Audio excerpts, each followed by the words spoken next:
I said it before and I'll say it again. Life moves pretty fast.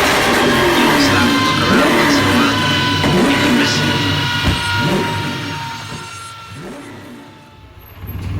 it. So we got Mitsubishi Colt CZT in this morning for a remap. First thing we've got to do is do some health checks, make sure everything's okay. Once we've got the thumbs up that everything's okay, then we'll flash a base map onto it and get cracking. So first things first, let's have a visual inspection and make sure everything's where it's supposed to be. No, I'll strap it, Gary. Hey Rich, do you want to explain to me how that works? What, a dump valve? Yeah. It should be in a boost pipe, which Yeah. is in the turbo intake pipe. Yeah, so it's not in a boost pipe because it's in the turbo intake pipe, so all that's ever going to do is draw unmetered air. Yeah, past the airflow. Past the meter. airflow. Would explain why the customer was having some munting issues and some issues where it wasn't running properly. So that's a failed health check, Richard. I would imagine that is, yeah. So, okay, well, let's speak to the customer and see if we can rectify this somehow and see if he still wants to go ahead. But I know we don't. But just so that everyone can see exactly what's happening here. So this is turbo intake pipe, so there's your air filter MAF sensor. It's had a pipe delete that would recirc in here, that would recirc into the boost circuit, but this is doing nothing at the moment, so I don't know what that's doing there. But okay, let's crack on. Okay, so that's rectified, as you can see. We've now got the hard pipe back in place so that the actual recirc valve is doing something, and we've not just got an unmetered air leak. That's great. Next up, as you're probably fully aware, we're going to check the spark plugs. Just in case, make sure they've got NGK iridium spark plugs in.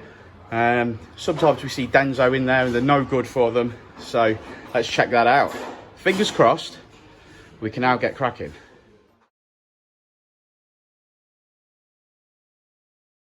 Well, today is not going very well. This is a Denso spark plug.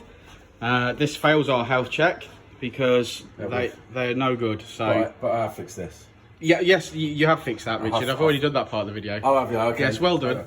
Well done. You can have a sticker. You can have one of those Bumblebee stickers that say "Well done." Yeah, you used to get a primary school. Star. You can have a no. You don't have a star. Oh, come on. No, you don't have stars. Well, that's killing toilet. Is that right? Yeah, apparently so. I think your school teacher abused you. What, sexually? What, in the toilet? Yeah. Well, I don't think we can say this in the video on YouTube. That's one of those buttons I've now got to press on YouTube that says it's not so suitable for kids and stuff. Yeah.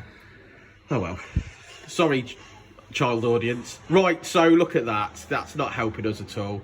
Let's go and speak to the customer again. It's not having a very good day. Well, here we go.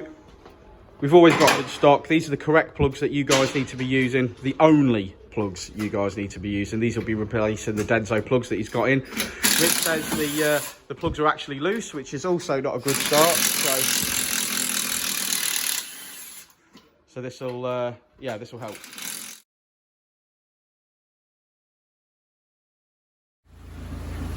Okay, so back up and running again. Letting it warm up on the dyno before we do a standard pull. That's a bit better, isn't it, guys?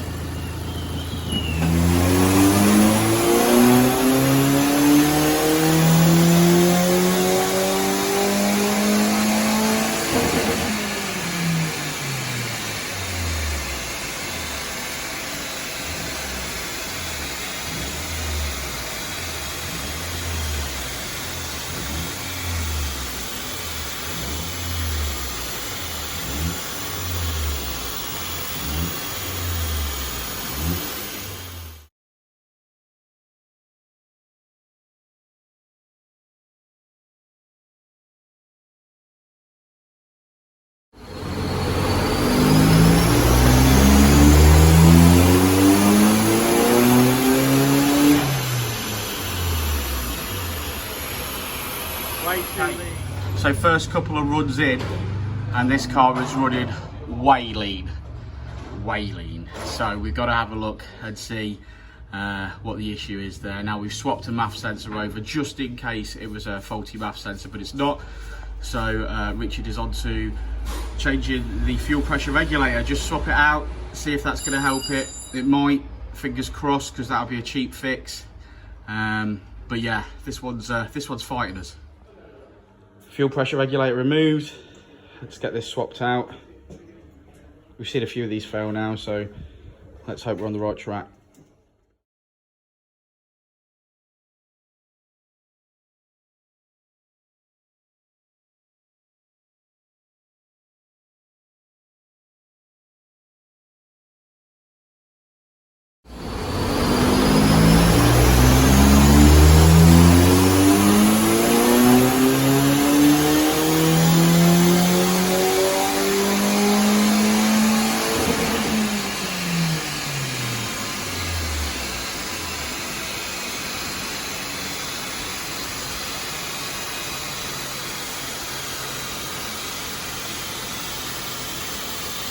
Well, we've called it on this one. We can't make standard power. She's run 145 brake, and the boost tails off to nothing at the end of the graph. Yeah, this car with the mods it's got should be about 170. Even if we saw 160, we'd be getting on with it. But with no history of timing belt, no money to investigate turbos, etc., we call this one. So you win some, you lose some. Better safe than sorry. As you guys know, we do full health checks on these cars before we map them, and we'll only map a healthy one. So, spend some time investigating what this is, the customer will, and hopefully come back and get it mapped when it's back up on standard power. So it's goodbye to this one, and hopefully it's going to come back in a bit of a better state. We'll talk him through it. We'll tell him what he needs to do, etc. And he can either book it in here, or we can have someone else look at it. But we're happy to help. Bye, Colt.